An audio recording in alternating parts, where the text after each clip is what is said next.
Hi, my name is Beth, and I'm going to be talking about triangles. To find the area of a triangle, this is the formula that you must use.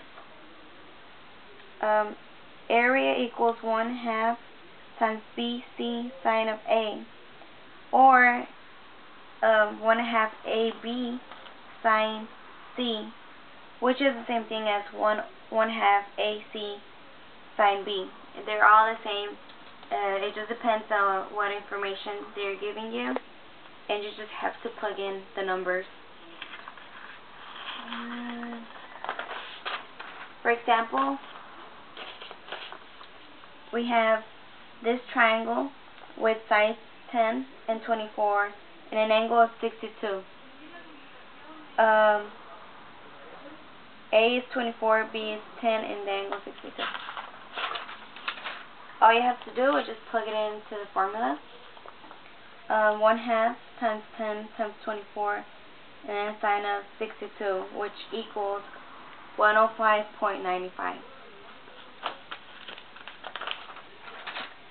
But if you're using a calculator, you must change radians to degrees, because if you don't, then you're going to get a negative number, and that will not be right. Now I'm going to tell you about the Heron's formula. That is another way of finding the area of a triangle. There's two parts of this Heron's formula. First, you have to find the S. And to find the S, you use this formula, which is 1/2 times, you first have to add the sides, and then you multiply by 1/2. After using that formula, you plug in the S, stay here, and you get the area. For example, we have a triangle with sides 3, 4, and 5. What we do is we plug in the sides, we add them, and multiply it by 1/2 to get 6. Now that we found S, we plug it into this formula. 6 minus 6, the square root of 6 times parentheses 6 minus 3 parentheses, open parentheses, 6 minus 4 close parentheses times 6 minus 5 parentheses. Then you get 6. Now I'm going to tell you about the law of sine.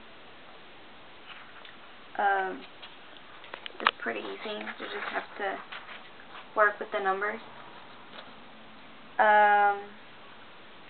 This one is pretty much the same. It just has different letters.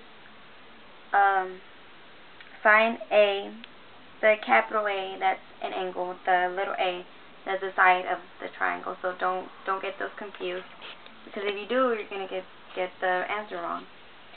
So sine A over A equals sine B over B equals sine C over C. It's just pretty much the same thing. You will find out. For example, we have a triangle with sides C, 15, and we don't know A nor B. And the angles are 119, 33, and 28.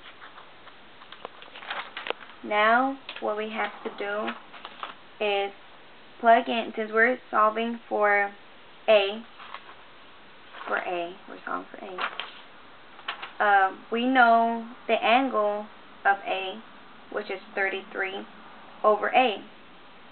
And now, since we have corresponding,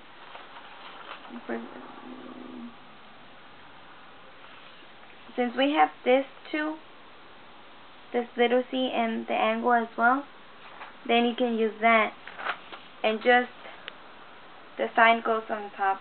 Sine of 28, which is the angle, over 15, which is its corresponding side of the triangle. So yeah, you make this proportion. But something that I want to point out is that if you're going to use a sine, both both fractions have to have the sign on top. Or if you're putting the sign on the bottom, both of them have to have the sign on the bottom. So this way it will not get confused and you will get the right answer. Now you cross multiply sign times 15. Then whatever answer you get from that, you divide it by 28 to get A.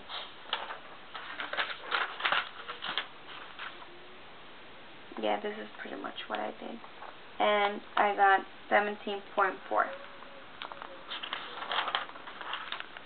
We're almost done. Law of cosine. This is a little bit more complex,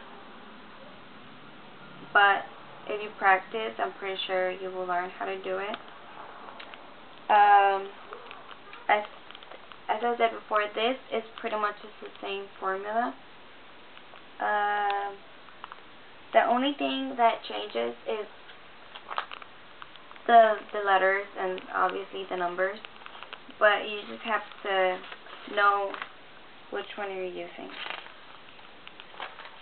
So we have a triangle, and we're looking for A. We have side C and side B, and we have angle A here. So all we have to do is plug in the numbers. We plug in the B and the C. So it'll be 5 squared plus 3 squared minus 2 times 5 times 3. Then the cosine of 60. Then I got 19. And then you square root it. Don't forget to square root it, because a lot of people will forget to do that. They will get the wrong answer. And I got 4.36.